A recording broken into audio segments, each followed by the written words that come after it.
Hi everyone. In this video, we will discuss about the outbreak of the revolution.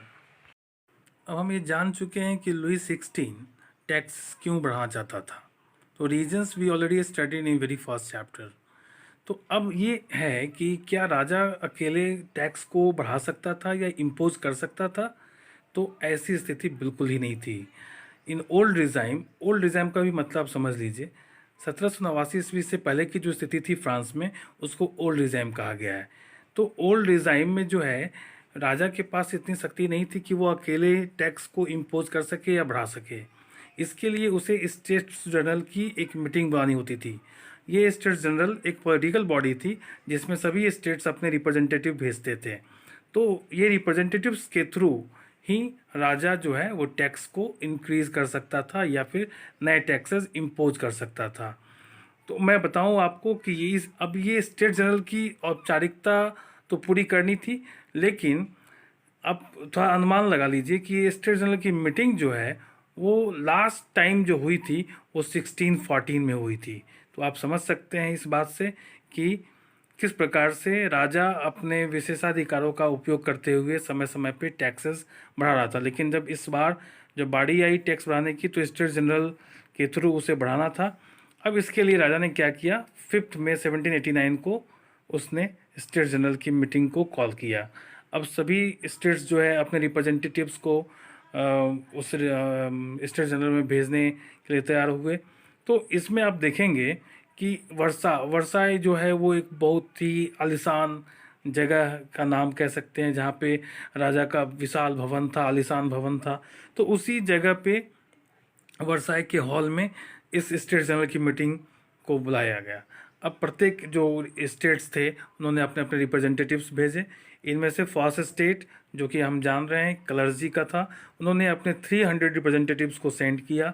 जबकि second state नोबिलिटीज का group का जो था, उन्होंने भी अपने 300 रिप्रेजेंटेटिव्स भेजे। जबकि जब थर्ड स्टेट की हम बात करें तो इन्होंने अपने 600 मेंबर्स रिप्रेजेंटेटिव के तौर पे भेजे, क्योंकि इनकी आबादी ज़्यादा थी तो इन्होंने 600 रिप्रेजेंटेटिव्स भेजे। अब यहाँ पे देखिए कि ये जो स्टेट जनरल की मीटिंग कैसे होती थी। मीटिंग हॉल है, मीटिंग हॉल के दोनों ही साइड्स में बैठने के लिए फर्स्ट स्टेट के लोगों को बैठाया गया, एक तरफ क्लर्जी को और दूसरी तरफ जो नोबेलिटीज़ के लोग थे रिप्रेजेंटेटिव से उनको बिठाया गया। तो 300 लोग इधर बैठे लेफ्ट साइड में और 300 लोग राइट साइड में बैठे। अब ये जो थर्ड स्टेट के जो लोग थे, इनको बाहर इनको जो है आपको इनके पीछे खड़ा किया गया। और जबकि मैं आपको बता दूं ये जानकारी के लिए कि ये उनसे काफ़ी समृद्ध हो चुके थे। जैसा कि मैंने बताया था, ओवरसीज ट्रेड के माध्यम से इन्होंने पैसे अर्जित कर लिए थे, धन संपदा अर्जित कर ली थी। ऊन और सिल्क ट्रेड से इन्होंने पैसे अर्जित कर ली थी। ये आपको प्रोफेशनल्स जॉब में भी थे, लॉयर्स भी थे। तो इन्होंने अच्छे खासे पैसे इकट्ठा कर लिए थे। तो इनमें से वैसे बहुत सारे लोग थे जो कि फर्स्ट स्टेट और सेकेंड स्टेट के लोगों से ज़्यादा संपन्न थे। दूसरी बात और कि वे ज़्यादा शिक्षित भी थे और उन्हें खड़े होने के लिए मीटिंग में रखा गया।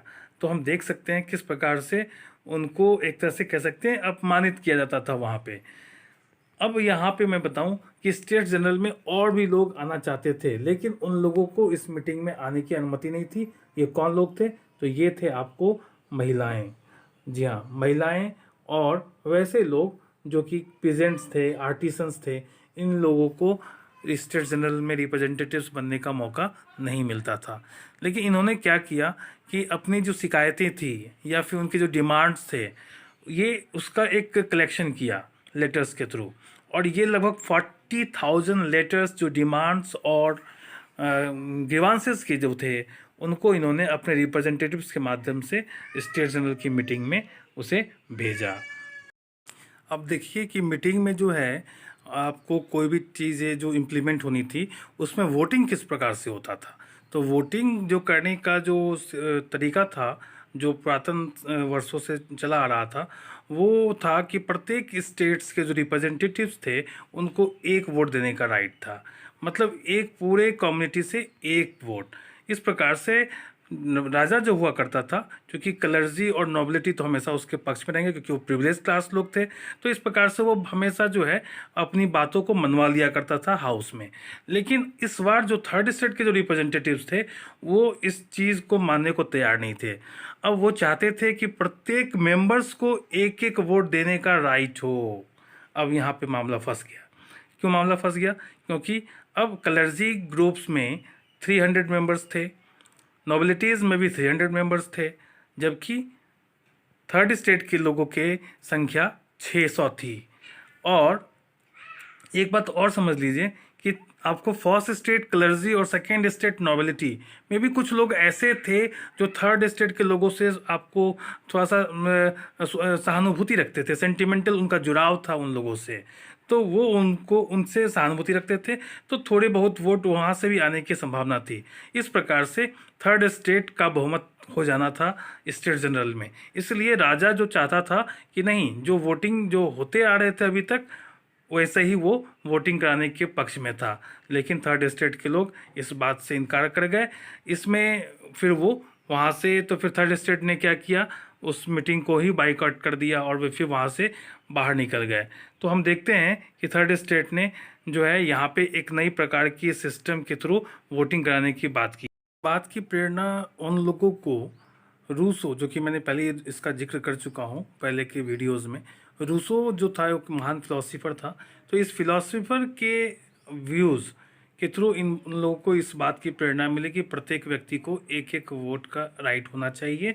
और चूँकि उन्होंने रूसो को पढ़ा था, तो रूसो ने अपनी बुक जो द सोशल कॉन्ट्रैक्ट में इस बात की जिक्र करी थी कि प्रत्येक रिप्रेजेंटेटिव्स को एक वोट देने का अधिकार होना चाहिए।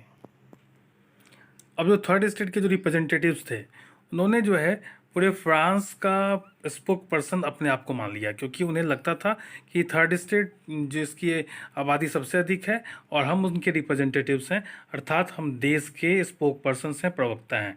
इसलिए जो है उन्होंने अपने आप को देश का ही रिप्रेजेंटेटिव्स मान लिया।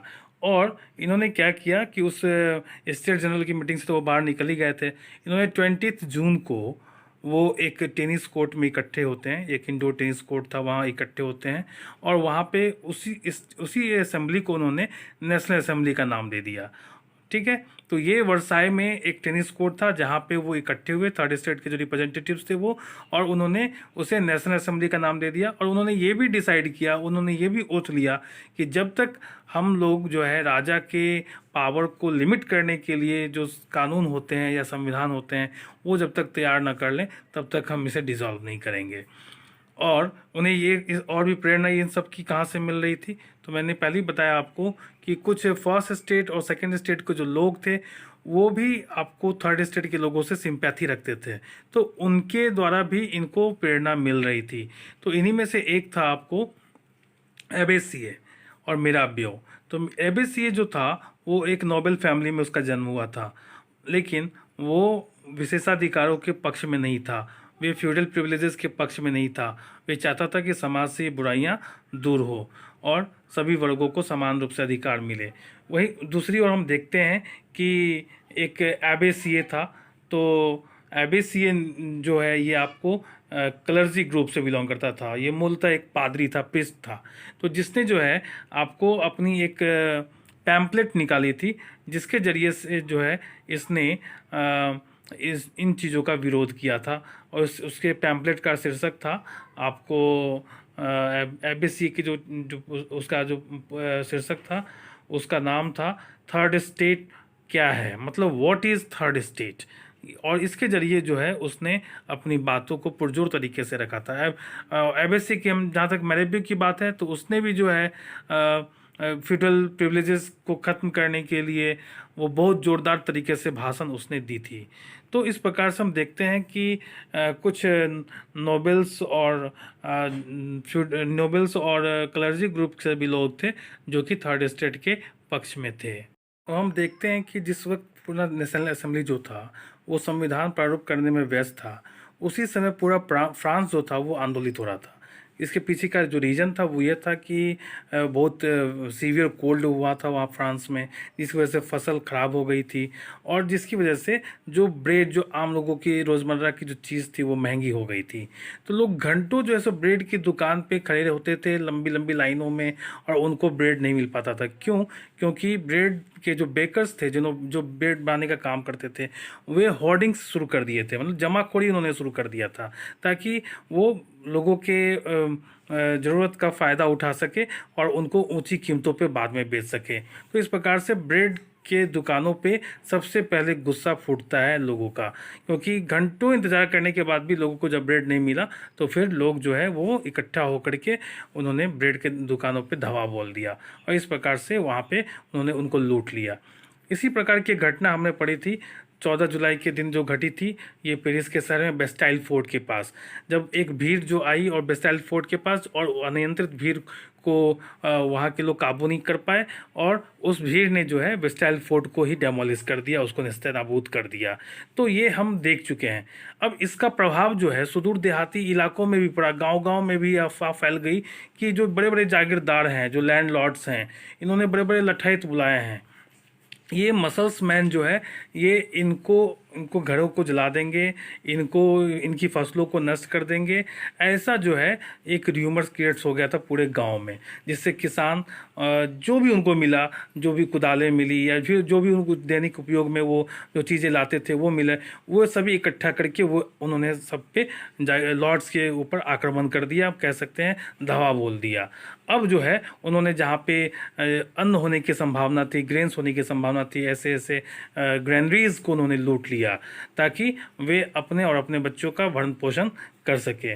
उसी प्रकार से जो बड़े बड़े नॉबल्स थे वो भी जो है अपनी अपनी जागीरों को छोड़ करके, अपने अपने जो पैलेसेस थे जो वो अपने गांव में बना रखे थे, उनको छोड़ करके वो भाग खड़े हुए और इस प्रकार से वे जो है आपको पड़ोसी देश में जाकर के उन्होंने शरण ली। किसानों ने ज़मीनों से संबंधित कागजात भी जला दिए। अब ये स्थिति बहुत भयंकर हो चुकी थी। अब ये राजा को ये बिलीव हो गया कि अब जो है उनकी प्रजा जो है वो नहीं मानने वाली है। तो इस चीज़ जो अभी समय की जो नाजुकता थी, इसको पहचानते हुए राजा ने लुई 16 ने नेशनल असेंबली को मान्यता दे दी और यह भी मान लिया कि उसकी सत्ता पर अब संविधान का अंकुश होगा, कंट्रोल होगा। अब 4 अगस्त को 4 अगस्त 1789 की रात को असेंबली ने टैक्सेस के जरिए, टैक्सेस और जो ड्यूटीज़ है, रिस्पॉन्सिबिलिटीज़ है और बहुत सारी जो आपको फ्यूडल सिस्टम्स थे उसका उन्होंने ख़त्म कर दिया, उनको उन्होंने कह सकते हैं एबोलिश कर दिया। अब एक और ऑर्डर जो है उन्होंने पारित किया। वो ऑर्डर था आपको पादरी वर्ग के लोगों के लिए कि उनके जितने भी जो विशेषाधिकार थे, जो प्रिविलेजेस थे, उनको छोड़ देने के लिए विवश कर दिया गया। इवन जो धार्मिक टैक्स जो लगाई गई थी टाइथ के रूप में, उसको भी ख़त्म कर दिया गया।